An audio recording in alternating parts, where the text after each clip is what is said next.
menolak untuk diwafatkan oleh Allah dengan alasan bahwa Nabi Allah Ibrahim itu kan kekasih Allah.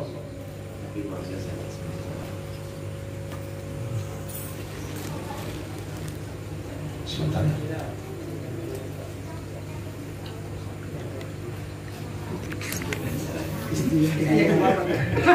Ada banyak begini dari mana?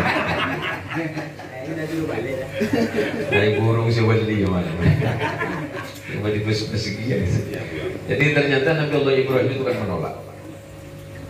Alasan Nabi Allah Ibrahim, aku ini kan kekasih Allah, ngapain Allah minta saya mati? Kalau memang Allah mencintai saya, tidak mungkin Allah mematikan saya. Akhirnya Sayyidina Israel kembali menghadap kepada Gusti Allah.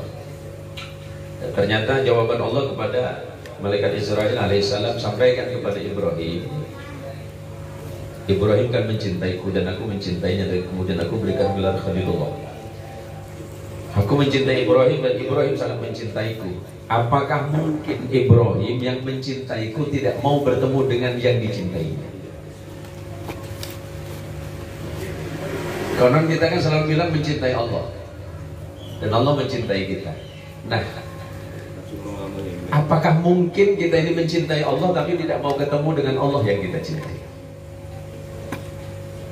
Ketika yang dimaksud oleh pertanyaan saudara Ais tadi, ini kan mempertemukan dua sudut pandang tasawuf yang bukan berseberangan tapi sudutnya berbeda. Kalau kemudian Imam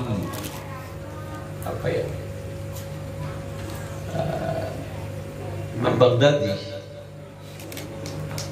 itu kan kalau zikir itu kan selalu sol. Sementara Bayazid dengan sukernya. Bayazid itu kan selalu mabuk. Tapi Junaid al-Baghdadi dengan solnya. Bayazid dengan Junaid al-Baghdadi, yang satunya mabuk, yang satunya tenang. Ternyata tujuan mabuk itu kan biar tenang, dan tujuan orang tenang itu kan biar mabuk. Kan tidak perlu dipertentangkan. Kan ada sudut pandang tasawuf. Jadi kalau yang dimaksud tadi, kalau sebenarnya saudara Ais ini kan menggunakan sudut pandang hati. Kalau beliau menggunakan sudut pandang hukum yang sangat luar. Kalau mau ditanya, apakah Allah itu akan menyiksa kita? Ya pada akhirnya setiap kebaikan akan mendapatkan kebaikan. Ya keburukan itu akan pasti mendapatkan keburukan. Kalau saya sering menggunakan ke anak-anak saya, Allah itu masukkan kita neraka bukan karena Allah benci, tapi karena Allah ingin membersihkan kita dulu, baru layak masuk surga. Wong kalau kita masuk rumah, kalau kaki kita kotor kan harus cuci dulu. Wah, surga itu kan tempatnya orang-orang yang dicintai oleh Allah. Bagaimana mungkin Allah akan masukkan kita ke surga kalau kaki kita itu masih kotor? Karena dalam surah Al-An'am ayat 12 dan 54 kalau tidak salah itu. Di ayat yang ke-12 Allah menyebutkan kata ba'ala nafsir rahmah. Yang kedua itu kata rabbukum ala nafsir rahmah. Bahwa Allah itu sebenarnya sudah menetapkan bagi dirinya itu bersifat cinta kasih sayang. Kalau kayak Hafidz Zuhud itu nyentil putranya itu bukan karena benci, kan karena sayang. Tapi pada suatu waktu kayak Hafidz Zuhud itu mengelus rambut anaknya ya karena sayang. Istri, ntar dulu, ini bagian kedua ini bagian kedua gitu. Ketika beliau sampai hari ini susah betul dapat izin nikah, itu kan karena bentuk kasih sayang. Gitu. Ya, tersangka utamanya kan saya gitu ya. Ketika saya habis pengajian ceramah di situ kan beliau yang ditawan sama istrinya. Nah kan menunjukkan bahwa istri beliau sangat mencintai beliau, tidak pengen dilepaskan. Tapi kalau memang sebenarnya istri beliau itu mencintai beliau, mestinya istri beliau itu melepaskan beliau kan begitu. Itu sambian, itu sambian nanti. Ya itu urusan saya lah. Ya itu kan begitu. Jadi kalau illa man atallah biqalbin salim, ya memang ya kita ini kan orang. Ya syaratnya satu, ganti nama Salim semua ini. Gimana mungkin kita ini akan bertemu Allah kalau hati kita kan gak damai, hati kita tidak selamat, hati kita tidak patuh, hati kita tidak pasrah, hati kita tidak tunduk. Ya begitu. Jadi Apa yang disampaikan Ki Hafidz Zuhud itu kan sudah luar biasa. Dan apa yang menjadi kegelisahan saudara Ais itu pun juga hebat dan luar biasa. Karena sampai hari ini beliau itu gelisah ketemu Tuhan gitu. Karena ternyata Tuhan juga udah mau ketemu beliau gitu. Ini kan pendekatan para ahli sufi itu kan begitu, Pak. Karena memang dia ya. Nikmat yang terbesar itu kan memang cuma hanya melihat Tuhan saja. Ya kan nikmat terbesar ketika Tuhan menolak kita. Ya kan deg-degannya ada loh, Pak. Khauf ya. Ya kan khauf dan rajanya itu kan ada. Jadi kemudian saya lebih melihat bahwa saudara Ais itu kalau dalam tasawuf itu lebih dekat kepada Abu Hasan Sadili. Abu Hasan Sadili itu kan orangnya selalu optimis terus. Dan menantunya Hasan juga ya. Iya kan cuma itu. Selalu. Walaupun sebenarnya Ki Hafidz ini kan tasawufnya kan Ghazali. Murni Ghazali beliau ini. Selalu khawatir, cemas, was-was dan takut gitu. Sampai beliau ini tidak sadar kalau beliau itu syirik. Iya, takut sama itu kan syirik. Bisa.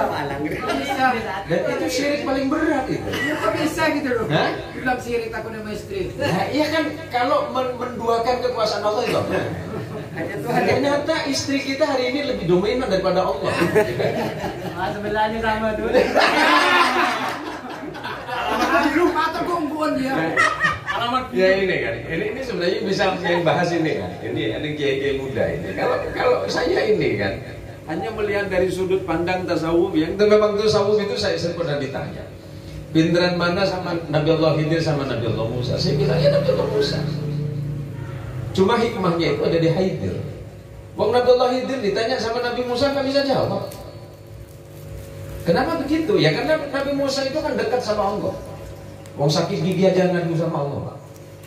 Nabi Musa itu kan sakit gigi ngadu sama Allah. Kalau kita itu kan Kanjeng Rasul itu kan nggak sebentar-sebentar ngadu Allah. Jadi sebenarnya apa yang ditanyakan oleh saudara Ais itu saya agak paham gitu.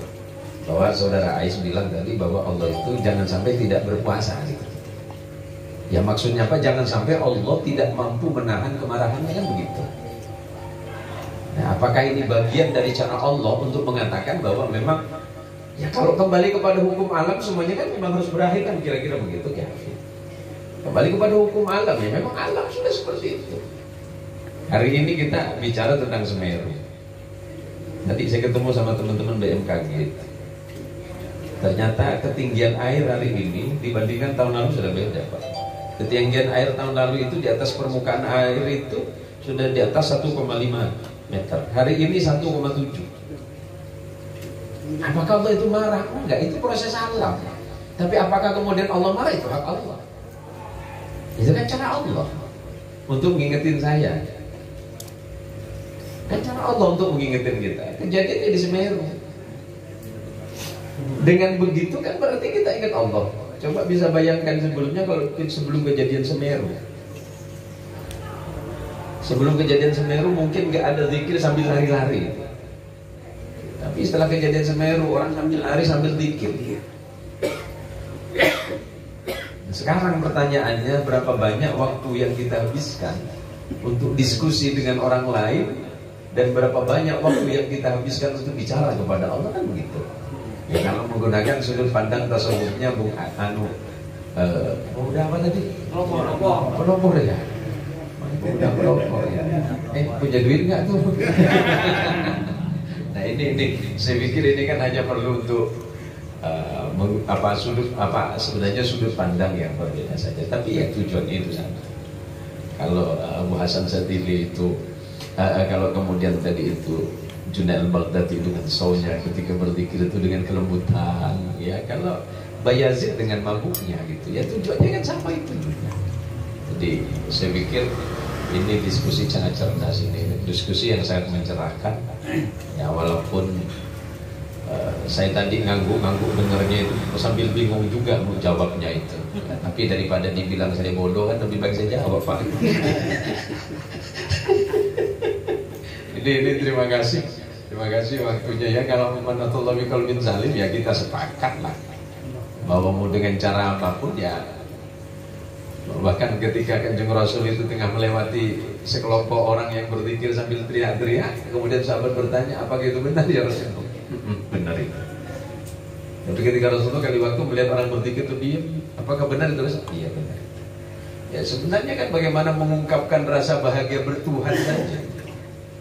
Ada orang-orang yang mungkin teriak di jalanan, Allah, kendem apa sering kita api gitu kan. Coba, kalau kita ketemu orang-orang seperti apakah kita berhak marah? Oh enggak. Sebenarnya mereka tengah mengungkapkan rasa cintanya kepada Allah. Ada orang yang takut-takut seperti Cak Rozi ini kan takut. Takut untuk bicara sama Allah.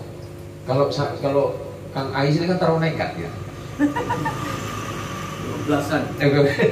Tapi ini kan penting untuk mencerdaskan ini. Tadi itu juga bahasnya luar biasa, juga mengkomparasi dengan pemikiran filsafat.